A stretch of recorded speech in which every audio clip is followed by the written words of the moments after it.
What's up, everybody? This is Greg with Advantage One Brokers, and this is the ADV1 podcast. This is a podcast we come to you each and every weekday, and we come to you with relevant topics and training. And we have a fantastic training. I'm actually super excited about this. And our special guest today is Mr. David Doehring. David, how you doing today? Doing well, Greg. Doing well. Thanks for having me on, brother. Yeah, man, it's my pleasure. I'm excited. So, for the listeners and the watchers, what we're going to do today is we're going to go over an IUL presentation. Okay, David's been doing IULs for several years in another Iron a practice company, and he's got a really honed in presentation. And just so you guys can understand the value of this presentation is, he basically just closed a client that is how much is the annual premium on that deal? Gosh, about north of $500,000. So he just closed a $500,000. 550. He just closed a $500,000 IUL off of this presentation. So this is a golden presentation, and the commissionable premium on that for F&G is stupid. So It's ridiculous, man.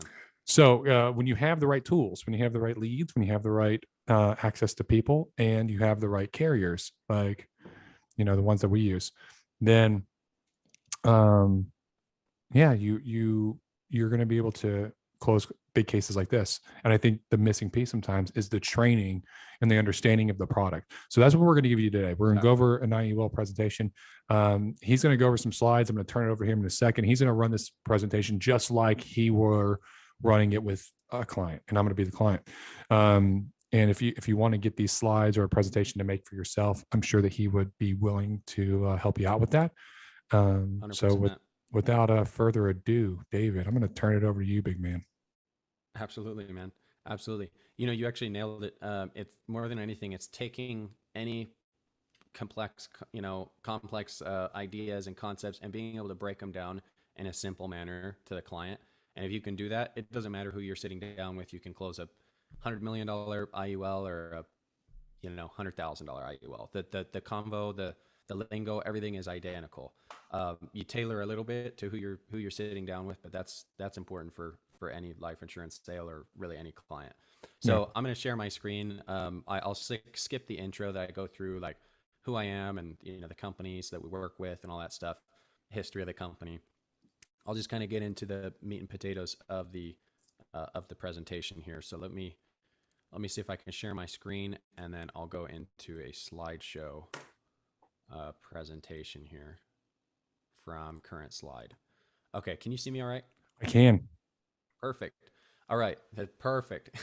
Perfect. So Greg, that's exactly what I was calling for. That's exactly why I share my screen here. So Greg, I'll talk to you as if you're the client. So I'm going to put you in the client seat here, and then I'm going to kind of go through. So when I get to this part of the presentation, I basically say, so Greg, let me ask you, have you ever heard of the rule of 72 before? I have not. Okay. And most of the times they'll say, nope, I have no idea, or oh, maybe, but I can't tell you. So I go, okay, so it's a simple math shortcut, Greg. And it's basically just if you take the number 72 and you divide your interest rate, whatever you're getting on any account, and you divide that into 72, it will tell you approximately how many years it will take your money to double. So let's go ahead and put it into, and so Greg, where do you bank at? Bank of America. Bank of America. Okay. And do you have a savings account with them? I do. Perfect. And what kind of interest rate? Do you know the interest rate you get? I think it's 1.5. 1.5. Okay. So you probably have a little high. Most people, they have about 0.01 is the average for what their savings account that they get. Wow. But even let's say if it's 1%, like you said, 72 divided by 1, that's 72 years. So if you put $1 into your Bank of America savings account, it'll take approximately 72 years to turn into $2. So does that sound like a good deal to you? No, it's terrible. It's terrible, right? I mean, 72 years from now, how old are you going to be, Greg? You don't have to tell us, but but 72 years from now, you won't. Let's just say it won't be as fun to enjoy that extra dollar that you made, right? Yeah. So if we kind of take a look at a few different interest rates, so let's say 72 divided by 2, that's 36 years. So year one, you dump in 10,000, and 36 years later, you've got a whopping 20,000, right? Not even keeping up with inflation. That's better than most CDs that you'll get at the bank. So just something to know. 72 divided by 8, that's every money's doubling every 9 years. So that same 10,000 is now in year 36, 160,000, because every single 9 years, your money's doubling, doubling, doubling. Mhm. And if you get closer to the 12% range, your money's doubling every 6 years. So that same $10,000 investment, over the same period of time, that 36-year window, turned 10,000 into 640,000. So 640 as opposed to 160 as opposed to 20,000. Now, those numbers, those are big differences, right? 640 as compared to 160 or 20. But 12, 8, and 2%, when you're talking to a client and you're looking at returns on accounts, that doesn't mean that much. Clients don't understand that. And so that's what we're here. This is all about the compound interest, the power of that. If you use it to your advantage, you can become very wealthy and financially independent. So that's kind of the goal of this. So out of these three areas, which would make more sense to what kind of interest rate do you want to be getting? 2, 8, or 12? Obviously, as well. Obviously. 12, right? Yeah, obviously. So we need to figure out how can we get 12%, but not risk everything that we're saving and risk it like in the stock market, because we can't afford to lose any either, right? So we want to have safe growth, and ideally we want to get in between that 8 to 12% range as opposed to the 2, the 1, or the 0.0 nothing that the bank offers you. Yeah, fair enough? that's fair enough. Okay. So there's three different types of ways that your money can grow. And the first way would be a fixed account. So we just went over that, the bank example, your checking account, your savings account, that's going to be something fixed, or a CD. You get a guaranteed rate of return, or a whole life policy, something that says, Greg, we'll give you 3% every single year, and there's no variables, right? It's just kind of a straight line, barely going up. The next option is variable. So it kind of looks like an EKG. So, it's almost that would be the stock market. You're going to have your ups, your downs. You're going to experience, good return, but also big loss in years. So that is something where if they're not doing fixed, most people just throw money at the stock market and just kind of hope that they hit it, strike it rich, which is too risky to go for retirement. There's a time and a place for that. But the third option would be index growth. And that works like this. When the market does well, you do well. When the market tanks or has a correction, you lock in your gains, and you actually still head a little bit in the right direction. And so as you can see here, market does well in this year and then plateaus the next year or goes down. We lock in those gains year to year. So you kind of have more of a staircase type of figure here and pattern. So out of these three, which makes most sense for you, or where you would want to save your money into? Fixed, variable, or indexed? I'm definitely indexed. Indexed, right? I mean, Yeah. not having to risk losing anything. And So just to we really talk about- quickly, I don't mean to interrupt, but just for the Yeah. listener, No. this is when you're explaining this to a client, you can talk about the difference between realized and paper gains. So a paper gain is like a variable. Correct. Like if you have money in the stock market and it's $10,000, you put $10,000 in, the stock market the next day goes up by 20%. You get 20% bump. How much do you have in there? Is 120,000. That's 20,000 of paper gains.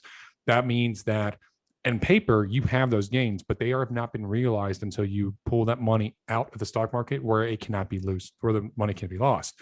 Because if the next day, if there's a bump in the stock market where it goes up 20% back down, which has happened and it can happen, that means that you lost those gains plus some, because you lost 20% of what the overall value was. And if you went up 20% from $10,000 and it went up to 12,000, and then you go down 20%, you don't go down back to 10,000 because you go down 20% of 12,000, and that is 24,000. So you lose it at 4,000. You lose or not, I'm sorry, 2,400. So you lose $400 extra from that. So you're more in the hole than what you were before because of realized gains. Paper gains are paper gains. Realized gains are gains that locked in. It's indexed. Okay, you cannot have a realized gain unless it's indexed, or until you pull the money out of the stock market or a variable platform. So go ahead. I'm sorry. No, absolutely. Well, there's a simple way to break that down too for client is like, let's say, you have $1,000 in your account and you experience a 50% loss. how much money do you have in your account now? So No, if you have a 500. thousand, so this is a question for you. 500. 500, right? Now let's say the market, well, let's say the market recovers that same 50%. How much do you have in your account? Well, I get back Trick 50% question. of 500. So, Correct. so Correct. that So wait means, a minute. So on paper, right, you go yeah, down 50 and then up 50. The arithmetical average is zero there, 0% rate of return. You would assume that you're right back to where you started. you're not. But that's not how it works You'll when, be you'll be at that, 750. that whole arithmetical average, it gets thrown off. So you're actually 25% underwater when the market recovers that same 50%. So it takes 100% gain to recover from a 50% loss, right? Because a Yeah, 100% gain of 500, that would be another 500 back to your original 1000. So how many times has the market done 100% return in a year? absolutely. Hardly. I don't think that's maybe ever happened. Maybe once. How many times have we had experienced a 40, 45, 50% loss? We've seen that a couple times. Yeah. So that's why it's very risky to have all of your money in, in the variable side or in the stock market. I understand you want to make more gains than the fixed, but there's other more effective ways to do that through indexed vehicles and stuff that I'm going to share with you shortly. So, Mhm. yeah, I trick a lot of people with that. They go, oh, back to zero, but 1,000. I'm like, nope. I'm like, think about it, 50%, 50%. So that's where if you're looking at performance on mutual funds or whatever account that you have, you can get tricked by past performance of the fund because it doesn't mean that's not an indicator of what your account value will be based on a 6% return. It's like, well, what does that mean to me? Exactly. So there's a couple different different topics, but one of them you got to think about is taxes. So for your clients and for you, Greg, you're my client here. Your money can be taxed in three different ways. It can be taxed now, it can be taxed later, or it can be tax exempt, or what we call tax me never. So, so the tax me now accounts would be anything that you pay taxes on the gains in the year that you have the gains. So a checking account, a savings, a CD, any money market, mutual funds, stocks. That's a brokerage account as well if it's an individual, taxable account. That pretty straightforward. The tax me later accounts are the ones that most people have through their job, through their employer. It's a company sponsored retirement plan like a 401k, a 403b, an IRA, a 457, a TSP, all the ones you see here. They're called qualified accounts. Okay, so you get qualified tax treatment to be able to defer your taxes until later when you take this money out in retirement. Mhm. So that's kind of what that means. But they have some rules on there, and one of them is there's a 59 and a half rule. Okay. So meaning you can't touch the money that you put in these accounts until you're 59 and a half. Otherwise, you get hit with a 10% tax penalty on top of the taxes, 25 to 35%, whatever your bracket is. So yeah, if you dump money into your 401k and you need to pull out, a chunk of money before you're 59 and a half, you're paying anywhere in the neighborhood of 35 to 45% in taxes and penalties. So just like that, half your money's gone. So you got to think about, okay, liquidity is going to be important when I'm thinking about investments and retirement and whatnot. I want to be able to access it. If an emergency happens, I want to be able to do that and not get completely nailed in taxes and penalties. So that's the one downside there, but that would be the tax me later. And then the tax exempt, right? There's only a few options there. The first one is a Roth IRA. You've probably heard of that before. It does still have the 59 and a half rule, but your money grows tax free. So it's after tax money going in. All the gains on this account are tax free, but they have limitations too on how much you can get into that sucker. And so it's 6,000 a year max contribution. If you're above the age of 50, you get an additional 1,000, so you could save 7,000 a year into your Roth IRA. But what about for a guy like you, Greg, where your income, let's say, is greater than 120,000, or you and your spouse's combined income greater than 194? You Government says, sorry, you cap out. You can't put $1 in a Roth IRA, Greg. No tax-free growth for you.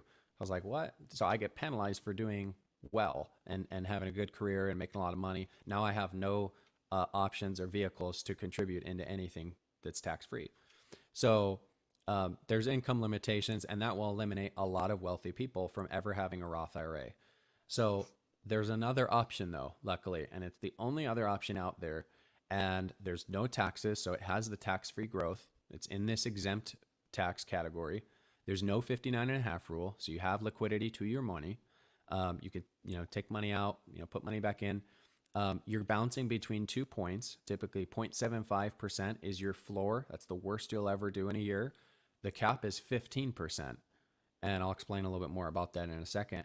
And it has some living benefits and, some tax-free inheritance that you can leave behind if you die prematurely. So your family will get taken care of and protected. So it covers a lot of different aspects. And, Greg, this is what's called an IUL. Okay. So it stands for Index Universal Life. I'm going to go over what that exactly means. So when I sit down with clients and individuals, they should be aiming to save at least 10 to 20% of their monthly income for retirement, for emergencies, that kind of stuff. So that would be the goal. And so let's say somebody does that and they start saving money into this, this kind of final idea of the tax exempt, right? This IUL. They're going to start building up cash value. Okay. And it's going to grow between those 2 points, as I mentioned, 0.75 and 15%. So to give you an idea of what these have been averaging, right around between 7 and 9%, rate of return over the last 20, 25 years. Certain companies have ones that are performing greater, other companies a little bit less. That's kind of the nationwide average for what these are performing. And what this means is so let's take a look at 3 years. So 2018, let's say the market does, positive 17%.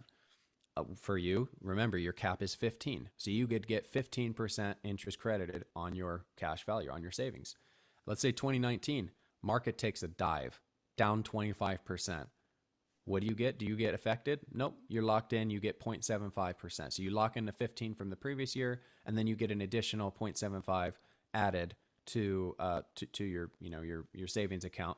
And then the next year, boom. Let's say 2020, we do 11% recovery. You get that full 11. So ideally, when the stock market, it's going to go up, it's going to go down. You're going to be capitalizing on all the good years, and then just kind of plateauing on the years that are negative, meaning your account is always headed in one direction, and that's up in value. You're never going to check your account and go, oh my gosh, I experienced a 40% loss.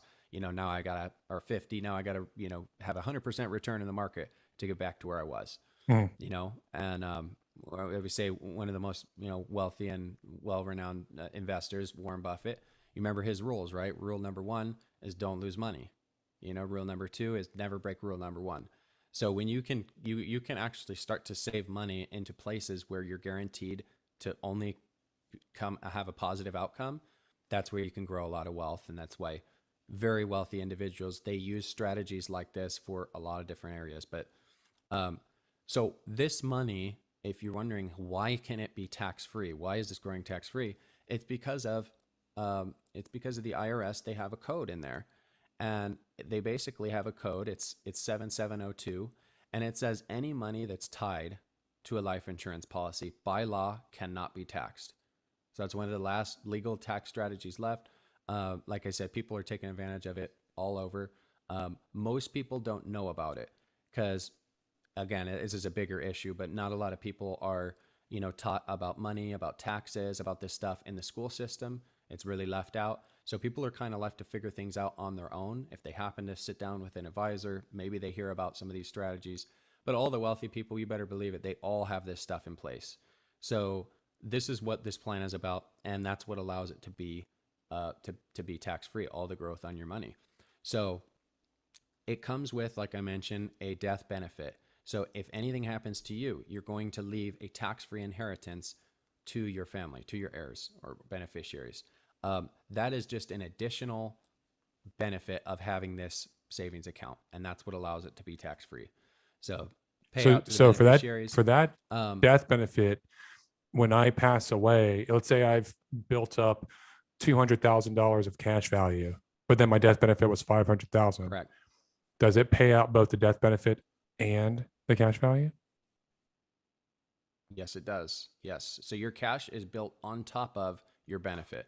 Unlike a lot of other policies like a whole life or something like that, it's both, which is huge. So being able to, have this, this chunk of money, and we can talk about that too. But like a death benefit, people always thought of any sort of life insurance as that's only for when I die. What's the point? You know, I die, somebody gets a check for some money. I don't really like that. That's not attractive to me. But nowadays, the death benefit can be used while you're still alive. Get a critical illness, like you have cancer or heart attack or stroke, something like that. You can actually dip into, and the company will accelerate you a big portion of that $500,000 that you see there, if that was your death benefit, Mhm. for you to pay for your medical expenses or long-term care or whatever issues that you have while you're still alive, so you don't have to burn through your cash value or, you know, any other retirement savings or stocks or bonds that you have. So that's super important. Unless you have several 100,000, Greg, waiting on the side for the day that you have a stroke, you know, this is something that you need for you and for your family. So that death benefit is not just for when you die; it's for if you live too long, you know, these days. Yes. And then the cash value is growing, as I mentioned, tax free, so you can access it anytime. There's no 59 and a half rule. You can literally get your withdrawal within 3 days. So I want you to think of it as almost like a secondary emergency fund, or like a bank account that's going to perform, you know, anywhere between 7 to 9% tax-free growth with these added benefits. Like that's kind of what we're talking about here. It can be used as a fantastic tax-free supplement to retirement. It can be used as a college fund if structured properly for, you know, those that have young kids and you want to save money into a plan, you know, grow some tax-free value to then transfer to them when they're older. An emergency fund, we went over, and there's those living benefits I was talking about with the critical illness, chronic illness riders. So 99% of people, they haven't heard about something like this. And it's something that every single person should have, especially if you have no other options to contribute to anything else tax-free, which the only other thing would be a Roth. So we call this kind of the Swiss Army knife of financial strategies for a reason. It takes care of so many different things with all kind of wrapped into one account. So this is a no-brainer for I would say 99% of people I sit down with. The only drawback is you do have to qualify for it. So if you're not healthy enough for the life insurance component, you don't get to take advantage of this cash value and this tax-free growth and all these wonderful things that come along with it. So does everybody qualify? No. Do most people? Certainly. I would say 85 to 90% of people, my clients that we, you know, apply, they get some coverage and they are able to start, you know, take advantage of this strategy. So anything else we want to point out, Greg, on maybe what we want to highlight on this? I know that like you said, I've been doing this for 6+ years. You know, the last practice company I was with, this was their main focus. You know, they really didn't focus on anything else. So I definitely had a lot of experience with structuring these types of accounts in tons of different ways you wouldn't even imagine. But for most, I think this is probably going to be the first time they're seeing this type of strategy, and they're going to be curious about what is this, and, you know, how does it work and whatnot? How can I implement this, you know, into what I'm doing? So, yeah, I think it's a no-brainer. But what do you think? You want to add on anything on that? So some people have probably heard the concept. We talked about it in previous podcasts, but this is the same as the infinite banking concept. So if you and we can and if you reach out to David, you can get this presentation, and he can work Absolutely. with individuals to teach you how to speak this clearly and confidently with clients. This is a great way. I mean, just this fits for so many people. You can do this on a mortgage protection, you know, in place of a regular mortgage protection policy, and people are going to be more willing to put their money, because they can reallocate their 401k money or their IRA money towards this, and it has so much more benefits, especially when you break it down. And you can actually go into numbers and break it down even further and show, hey, this is what it looks like over time to you know, if you were to put in your 401k, this is what it looks like. This is what it looks like if you're looking at being taxed later, okay, and all the funds are going to be taxed later. How would you like, you know, saving up $200,000 and then being taxed 20 years in the future on that $200,000 when taxes may be higher? That's a lot different than having funds that are being taxed now and then growth that is tax free. Correct. it's Yeah, just no, that's a great point. yeah. So Uh, it's so much better when you look at it that sense. And mm-hmm. and there's you can actually get the financial documentation from almost any major company. They're all public record. Okay, that shows where the finances are being divided, especially between the executives of the company. And Correct. I know you've seen this before, David. And you can get a copy of this for Yep. anyone that wants to see it. But when you actually see what the executives are paid, you'll see what their salary is. You'll see what they put towards their 401k, and it'll all be identical. It'll be like the max contribution that the company matches, and then it's identical for everybody.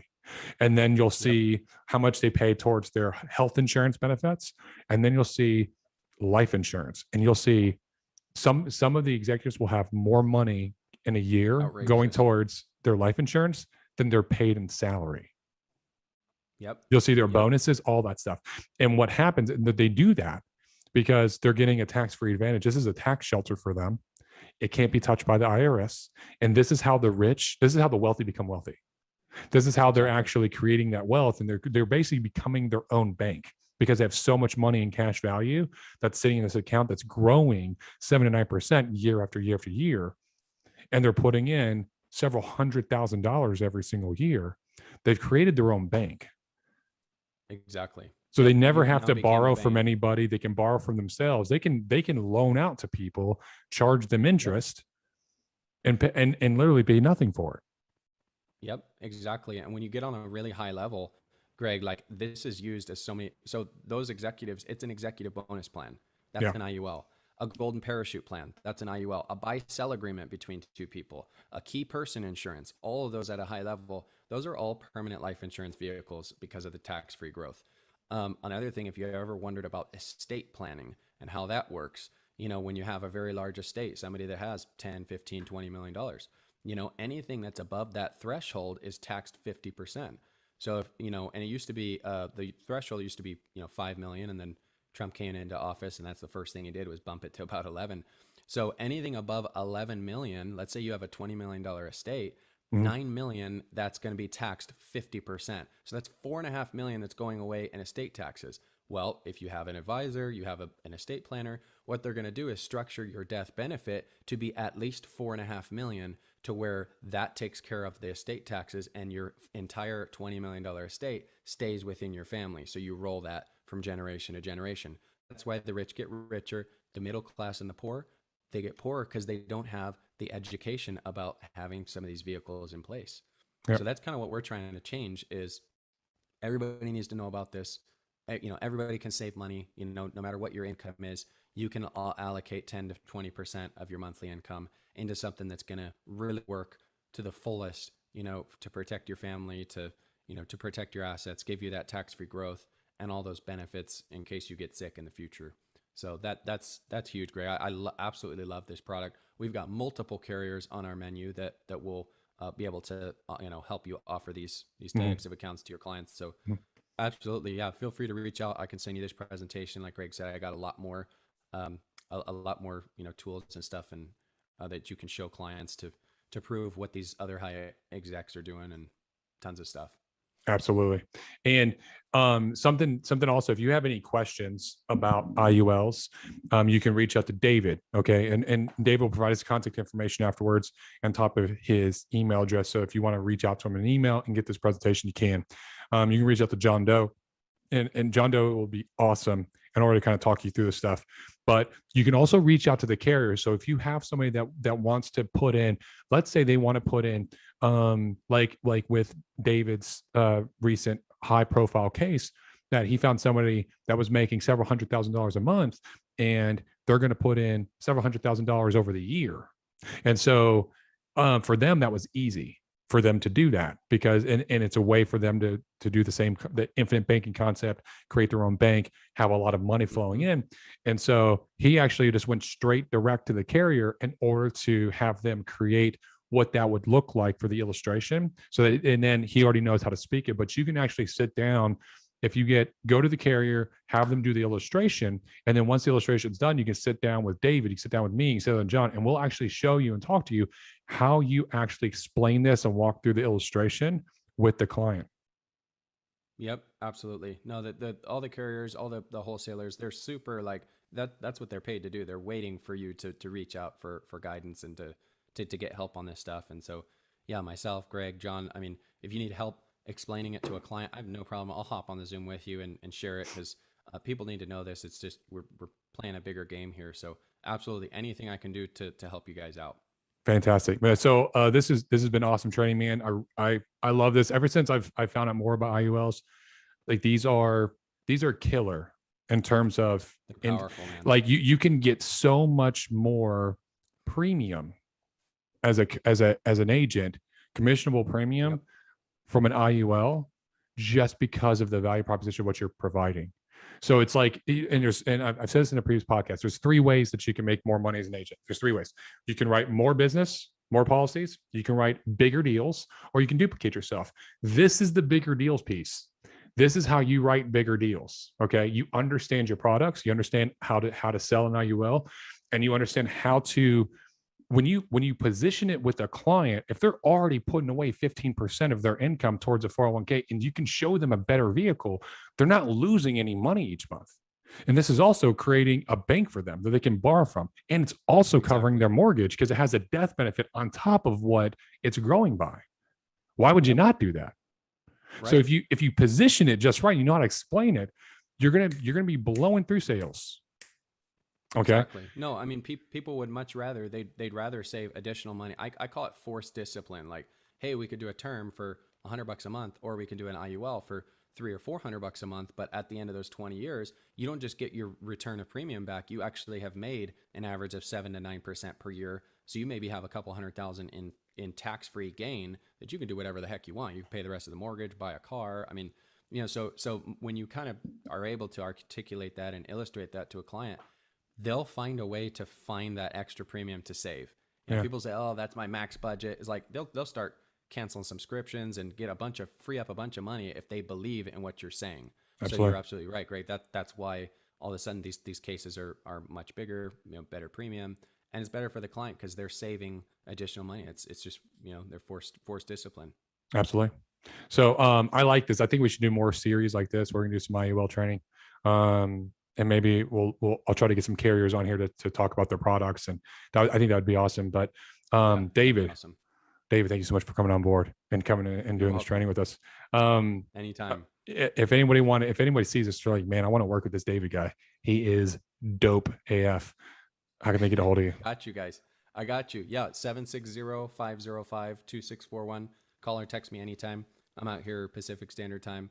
You can also shoot me an email, like Greg said, if you want this presentation or other tools to help you with these types of clients. It's just my first initial, so D, and then my last name, Doehring, DOEHRANG @adv1brokers.com. Fantastic.